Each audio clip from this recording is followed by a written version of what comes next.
તો સ્થાનિક નેતાઓ તો પ્રચાર પ્રસારમાં લાગી ગયા છે અને પ્રચાર પ્રસાર કરી પણ રહ્યા છે। અલગ અલગ જગ્યાએ સભાઓ થઈ રહી છે, જનસભાઓની સાથે સાથે રેલી પણ કાઢવામાં આવી રહી છે અને ભારતીય જનતા પાર્ટીનો પ્રચાર પણ થઈ રહ્યો છે। પરંતુ તેની સાથે હવે વડાપ્રધાનનો કાર્યક્રમ પણ ગોઠવાઈ ગયો છે। ગુજરાત સ્થાપના દિવસથી વડાપ્રધાન નરેન્દ્ર મોદી 2 દિવસના ગુજરાત પ્રવાસે અને 6 અલગ અલગ સભાઓ જે છે તે વડાપ્રધાન મોદી ગજવશે।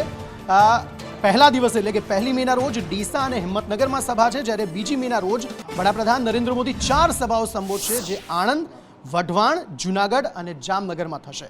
તો આ કાર્યક્રમ વડાપ્રધાન નરેન્દ્ર મોદીનો એક સાથે 6 સભાઓ માત્ર 2 દિવસની અંદર, જેમાં 2 મે આણંદ, વઢવાણ, જૂનાગઢ અને જામનગરમાં વડાપ્રધાન નરેન્દ્ર મોદી ચૂંટણી સભા સંબોધશે।